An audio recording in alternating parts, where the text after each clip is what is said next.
आज हम एक ऐसी विधा को समझेंगे जिसको हम निबंध के नाम से जानते हैं। निबंध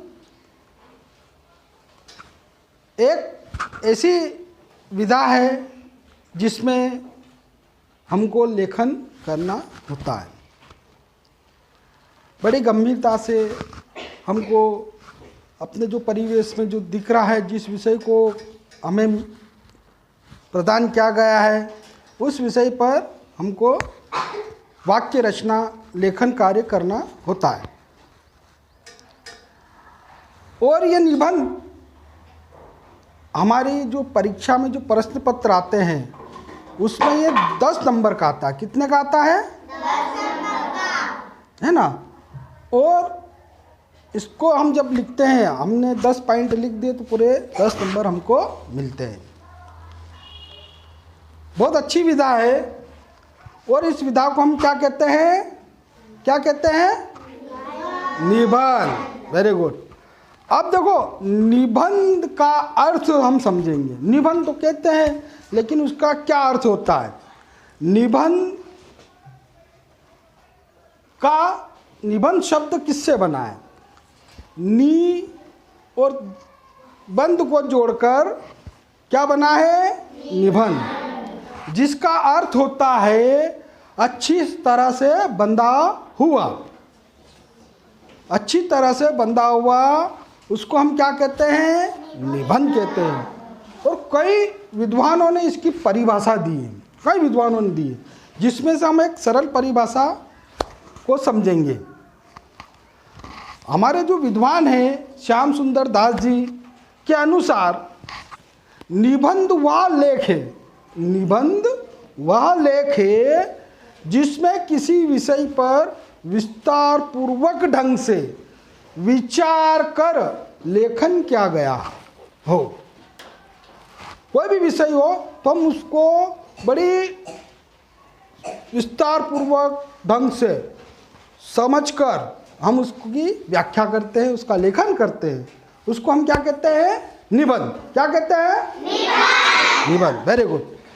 अब निबंध गद्य रचना का एक रूप है। निबंध क्या है? गद्य रचना का एक रूप है। आप समझ में आ गए आपको परिभाषा? हमने कल आपको बताया था कि निबंध हमको लिखना है। हमने अलग अलग विषय आपको दिए थे। कौन लिख कर लाया अपने विषय पर? बताएगा कौन? सभी लिख के लाए।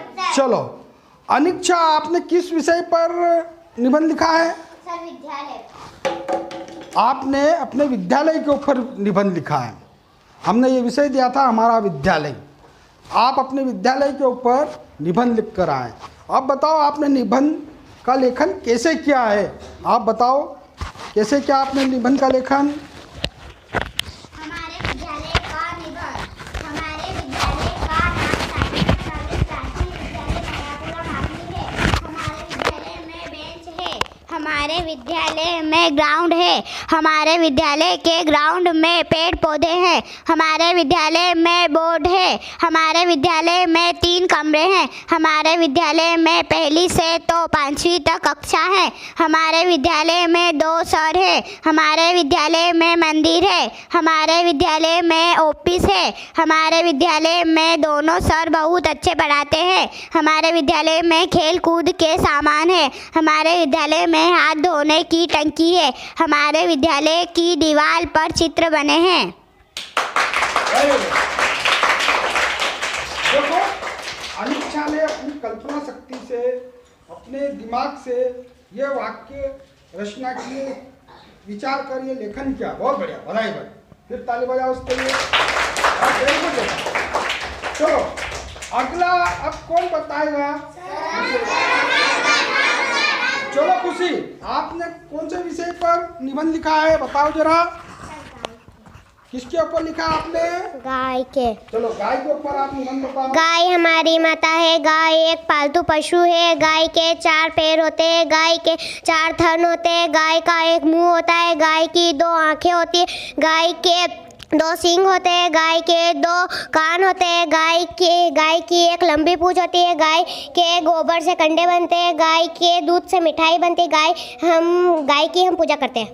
Very good. कितनी सुंदर अभिव्यक्ति बच्चों द्वारा की जा रही है।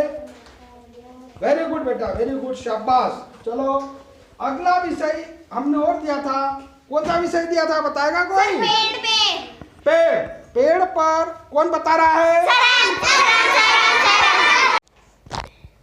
पेड़ हमें लकड़ियाँ देते हैं, पेड़ हमें वर्षा देते हैं, पेड़ हमें पत्तियाँ देते हैं, पेड़ हमें फूल देते हैं, पेड़ हमें फल देते हैं, पेड़ हमें छाया देते हैं, पेड़ हमें बीज देते हैं, पेड़ हमें जड़ी बूटियाँ देते हैं, पेड़ हमें शुद्ध हवा देते हैं, पेड़ के तने होते हैं, पेड़ कई प्रकार के होते हैं, पेड़ हैं तो हम हैं। Very good. देखो पेड़ का कितना सुंदर वर्णन किया है कि पेड़ है तो हम हैं, है ना। पेड़ हमें क्या क्या नहीं देते, अनगिनत इनके लाभ है। पेड़ है तो हम हैं। पेड़ से हमारा जीवन क्या है? सुरक्षित है पेड़ों से। तो हमें अपने घरों के आसपास, अपने खेतों पर, अपने घर आंगन में, विद्यालय परिसर में, अन्य परिसरों में क्या करना चाहिए? पेड़ लगाना चाहिए। क्या लगाना चाहिए? पेड़ लगाना चाहिए। पौधारोपण करना चाहिए। अब हम और चलते आगे विषय को लेकर। अगला विषय हमने दिया था, कौन सा दिया था? मोर का विषय। मोर पर आपने क्या लिखा है? कौन बताएगा? कौन बताएगा? कौन बताएगा? चलो कुंदन आप बताओ जरा, मोर पर आपने क्या लिखा है, बताओ। मोर का निबंध। मोर एक राष्ट्रीय पक्षी है। मोर के सिर पर कलंगी होती है। मोर के दो पैर होते हैं। मोर बारिश के टाइम पर नाचता है। मोर की दो आंखें होती है। मोर रंग बिरंगी होता है। मोर पतले पैरों पर नाचता है। मोर की एक चोंच होती है। अरे देखो ये आपने मोर देखा है, मोर आपने देखा है, सभी ने देखा मोर? हाँ सर। अब ये मोर हमने सबने देखा। देखो जिसने देखा है वह उस पर अपनी अभिव्यक्ति व्यक्त करेगा, विचार करेगा कि सर ने मोर दिया तो हाँ मैंने मोर वहाँ जंगल में देखा था, कैसा है, कैसा है, कैसा नाचता है, उसकी चोंच कैसी है, उसके पैर कैसे, सब उसके दिमाग में पिक्चर बनी और कुंदन ने उसको अपनी कॉपी में उकेरा। बहुत बढ़िया, वैसे शाबाश बेटा।